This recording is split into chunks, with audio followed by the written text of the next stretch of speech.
Olá pessoal, sejam bem-vindos ao canal da Fer Falcão. Nesse canal eu conto um pouco da minha experiência aqui na França, como que eu vim parar aqui, o que eu tô fazendo aqui, como que eu tô fazendo o processo de revalidação do meu diploma em medicina aqui e várias outras coisas, né? Tudo que aparece de informação, de novidade. Hoje esse vídeo vai ser um pouco diferente, ele vai ser um encontro, né, entre o que a gente tá vendo nas notícias, né, na mídia, e a realidade na realidade do que eu vivi, né? Então vamos lá comigo.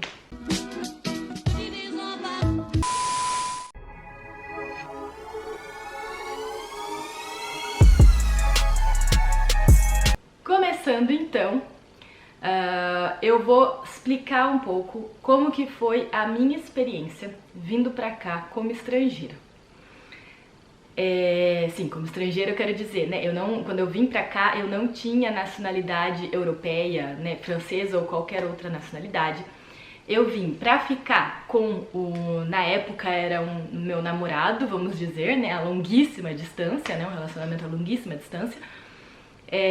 Eu tinha encontrado ele no Peru, numa viagem, um mochilão que eu tinha feito em fim de 2013. A gente continuou se falando por internet. O ano de 2014 passou. Então, em 2013 eu tava no final do meu internato. Em 2014 eu terminei, me formei. E aí a gente começou a discutir o que a gente ia fazer da vida. Porque, né, eu precisava tomar uma decisão. Ou eu ia prestar as provas de residência no Brasil. E a minha intenção, na verdade, era até fazer uma coisa que muita gente faz, que é de fazer as provas, mas daí bloquear uma vaga, ou se eu não passasse, enfim, né, ficar um ano no exército. E eu queria ir pro exército para ir para lugares mais distantes, como a Amazônia. Então, assim, a minha ideia era mais ou menos essa. Só que como, né, surgiu, né, essa pessoa na minha vida, eu fiquei, e agora, o que eu vou fazer? Então a gente precisava tomar uma decisão. Só que, durante todo o meu último ano de internato, eu fiquei procurando informações em todo canto, né? Aqueles que vivenciaram esse período comigo devem lembrar que eu perguntava pra todo professor, todo mundo que eu conhecia, não importava quem, eu virava e falava: você conhece alguém na Europa? Você sabe como que faz revalidação na França? Você sabe alguma coisa da França? Eu tentei de tudo, né? E na época era quase assim, ridículo, porque era: mas você fala francês fluentemente? Não. Tá, você tem uma nacionalidade europeia, qualquer que seja, mas que te permita ficar lá? Não. Tá, você tem uma possibilidade de um visto pra ficar lá? Não. Vai ser um pouco complicado, né, Fernanda? Então, assim, só que o que ninguém sabia, né, porque as pessoas, né, com quem eu falava não me conheciam, é que a Fernanda como diria minha mãe, teimosa. Eu não digo isso, eu digo que eu sou persistente, gente. E quando eu digo que eu tenho facilidade com línguas, as pessoas me olham e falam assim: ai, tá bom, querida, você tem. Mas eu juro pra vocês, eu vou fazer o vídeo, se vocês não estão seguindo a série sobre a medicina na França, segue, vou colocar o link aqui. E lá eu já falei, né, de como que é o curso de medicina na França. E agora eu vou começar a falar do processo de revalidação do diploma. E o primeiro passo é você ter o diploma de línguas, né? O nível de língua que eles pedem, que é o B2. Lá eu vou explicar melhor o que é isso, quais são esses níveis. E realmente eu passei de 0, né, a nível, então seria A1, A2, B1, B2, em 4 ou 5 meses. Então, quando eu falo que eu não falo francês fluente agora, mas espera que isso vai chegar muito rápido, não riam de mim, tá? Porque é a persistência, né, como diríamos no bom brasileiro, a água que bate na bunda, e enfim, né, é a vida, é assim. E eu sempre fui assim, as coisas nunca caíram do céu pra mim. Conforme a gente for se conhecendo aí no canal, vocês vão ver que eu já passei por muita coisa nessa vida, vou contar outras histórias. Põe aí embaixo quem quer saber mais das minhas histórias, tem um monte de história, gente, e o povo adora minhas histórias. Então fala aí, Fernanda com histórias, que eu faço minhas histórias, né, as aventuras de Fernanda. Mas coloquem aí se vocês querem saber, porque tem muita coisa, desde a época de cursinho, né, que eu trabalhava, tudo, muita coisa. Nada caiu no meu colo, assim, ai, que maravilha. Então foi sempre muita batalha e muita persistência, né? E voltando ao assunto, essa persistência foi o que me ajudou nesse período. E todo mundo com quem eu falava, então praticamente ria, né, não ria na minha cara, mas com certeza devia rir atrás, né, tipo, aquilo louco essa menina, né, que dó, né. Mas no fim, uma hora a gente virou e falou assim, nossa, a gente vai ter que tomar uma decisão, né? Ele não poderia ir pro Brasil porque sendo militar, e eu falo disso neste outro vídeo aqui, né? Ele é gendarme, então ele não teria como, né, abandonar um policial militar. Vocês imaginam como se um policial militar no Brasil falasse, agora eu vou mudar pra, sei lá, Alemanha e o que eu vou fazer lá? Ele não é policial militar na Alemanha, né? Não tem uma revalidação pra isso, ele teria que começar do zero. Então, o mais fácil, vamos dizer assim, era eu me mudar. Só que a gente não sabia absolutamente nada do processo de validação. Ele não tinha nenhum contato com pessoas, né, da área da saúde, a família dele também não, ninguém conhecia nada. Os pais dele começaram também a perguntar pra todo mundo, né, aqui na França. Então, assim, foi todo mundo perguntando pra todo mundo e ninguém achando nada. Então foi super legal, né? O meu último ano de internato foi assim, o que vai acontecer comigo ano que vem? Não sei, né? Eu terminei minha faculdade, eu fui trabalhar para juntar dinheiro, como a maioria dos estudantes faz. A gente vai dar plantão em pronto-socorro, né, faz um pé de meia ali e depois toma decisões. Eu, no fim, acabei, então, não prestando prova de residência nem nada, porque eu falei, provavelmente eu vou pra lá, mas não sei como que isso vai acontecer. E aí a saga começa nesse ponto, então eu juntei dinheiro durante o começo de 2015, inclusive eu vou fazer um vídeo falando disso. Eu sei que muita gente deve ter ficado chateada comigo nessa época, né, entre 2014 e 2015, porque eu comecei a me afastar muito das pessoas, e eu vou falar melhor num vídeo que eu vou fazer mais pra frente, porque isso aconteceu, como que foi bem difícil esse processo pra mim. Enfim, fica pro outro vídeo. E pra vir pra cá, então assim, eu tinha comprado um bilhete de avião de ida para a França. Foi assim. Pra julho, a gente tinha combinado isso. Então, em julho, você vem. E aí, a gente vê aqui o que faz. Porque a distância era muito difícil. A gente não conseguia informação nenhuma. As pessoas não respondiam a e-mail. O consulado da França no Brasil não sabia me dizer nada. Ninguém sabia dizer nada pra ninguém. Né? E aí, eu fui descobrir que é assim aqui também. Então, nada mudou, né? Ninguém sabia nada de qualquer jeito. É super difícil conseguir informações aqui. Mas vou falar mais disso, né? Mais pra frente. Enfim. O que aconteceu é que a gente tinha decidido isso, então você vem como turista mesmo e a gente vai ver aqui como fazer pra você ficar. Só que quando você pega um avião é meio complicado, né? Você chega e fala assim, tá aqui meu bilhete de ida.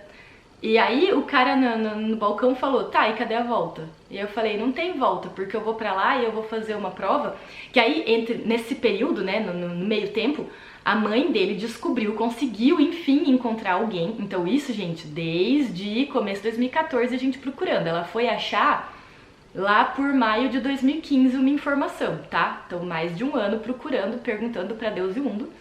E aí achou essa informação da prova. Isso tudo vai ser falado na série que eu já apontei aqui pra vocês, né, da medicina na França, aí eu explico o processo. A primeira fase é você passar uma prova. E aí eu fiz a inscrição assim, de última hora, inclusive ela pediu pra pessoa responsável pra ele dar um pouco mais de tempo pra mim, dadas as circunstâncias, porque a gente descobriu em cima da hora. Eu me inscrevi pra prova e era assim, eu vim em julho, a prova ia ser em setembro, então assim, né? Então eu achei que com isso eu ia conseguir, tipo, eu vou fazer a prova, mas daí, né, tem que esperar o resultado, eu não sei quando eu volto. E a companhia aérea falou, não é assim que funciona, porque se você fica lá, que você chegue, né, dessa forma, sem o bilhete de volta, e que eles não permitam a sua entrada no país, é a companhia que tem que pagar você ser deportada. Então, não, a companhia não vai assumir esse risco. Ou você compra agora uma volta, e sei lá, usa, não usa, você faz o que você quiser com isso, mas você tem que comprar uma volta.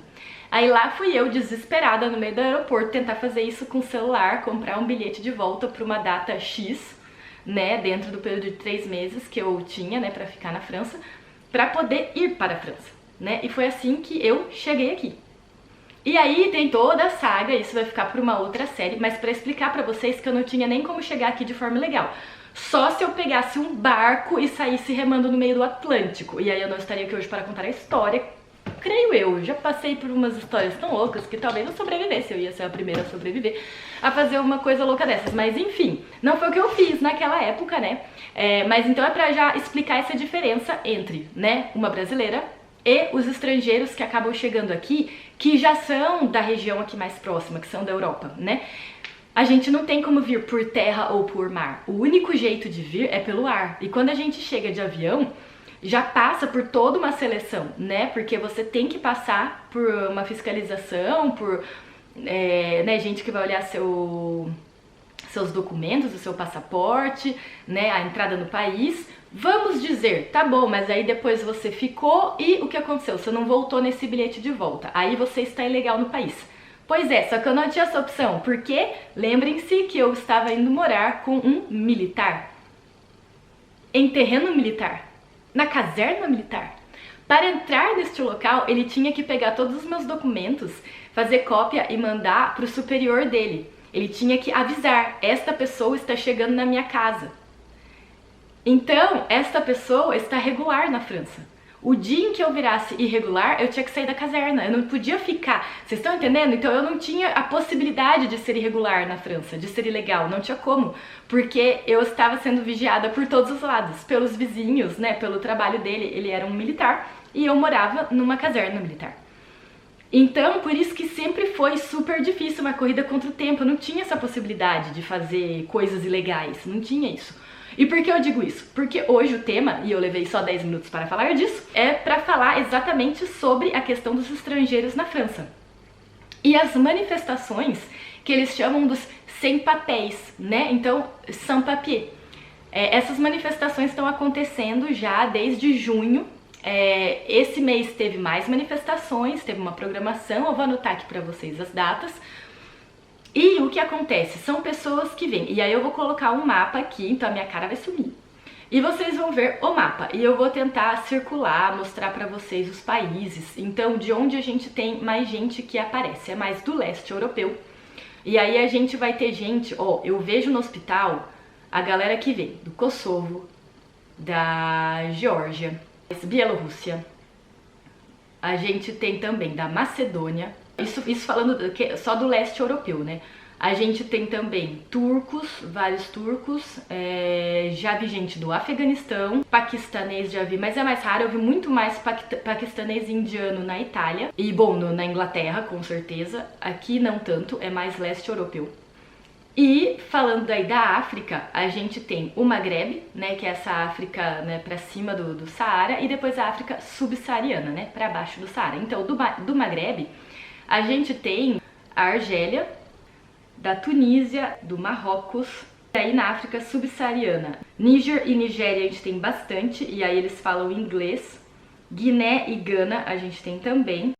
Benin, Togo, Camarões, Guiné, Gana, todos esses países aí que estão marcados na tela. Vocês também podem ver que aqui eu fiz, né, marquei todos os países que eu citei, né, a gente tem também países europeus mesmo, como Grécia, Espanha, Portugal, a gente tem alguns aqui na França, mas boa parte dessas últimas 3 nacionalidades citadas vão mais para o Luxemburgo, né, e da América Latina, né, por exemplo, o Brasil, eu não encontro tantos brasileiros aqui, mas acaba acontecendo. Aqui em Ness, eu acabei encontrando outro dia uma mulher no supermercado e ela me disse que uma empresa aqui onde tem muito brasileiro que vem trabalhar nessa empresa, que chama Schneider.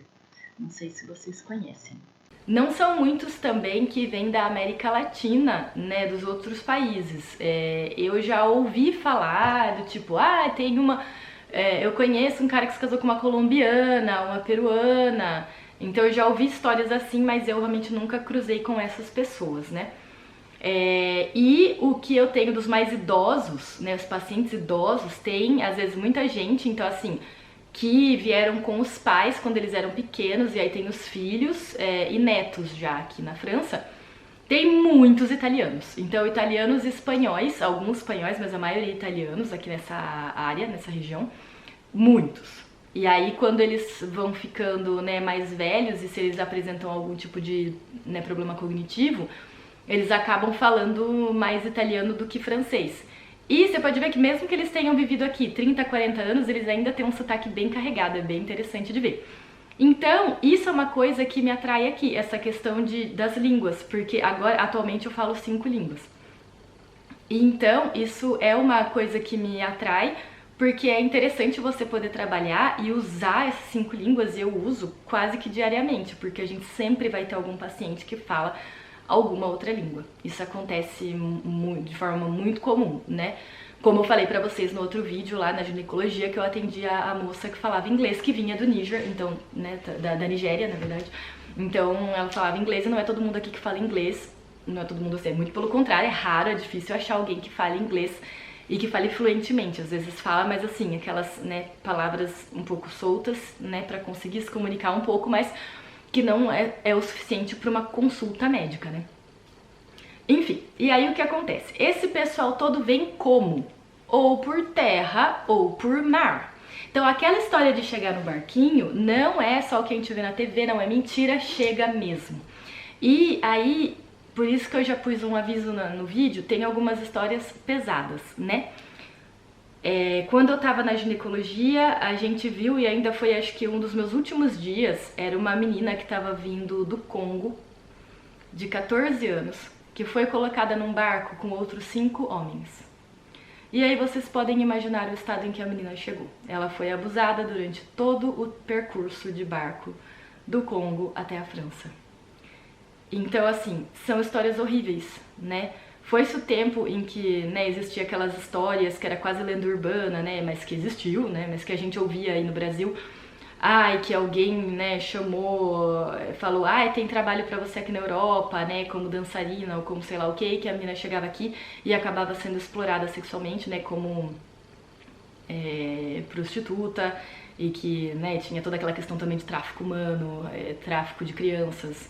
Isso ainda existe, infelizmente, e a gente vê cada vez mais. Aqui na TV, nos noticiários, eles falam, né, de casos de pedofilia, de grupos que acabam sendo descobertos e que eles tentam achar de onde vem a origem, né, do grupo, quantos fazem parte desse grupo, para tentar rastrear e realmente acabar com essa rede, né, de tráfico humano e de exploração, tanto infantil quanto de mulher, né? Mas, enfim, infelizmente isso existe. E aí, quando a gente tá na urgência, a gente acaba se deparando com todas essas histórias. No ano passado, eu tive uma senhora de seus 60 anos que vinha da Armênia e ela falava, eu queria vir pra cá porque minha filha tá na Alemanha, ela se casou com um alemão e eu queria vir pra ficar com ela porque na Armênia é impossível agora ficar.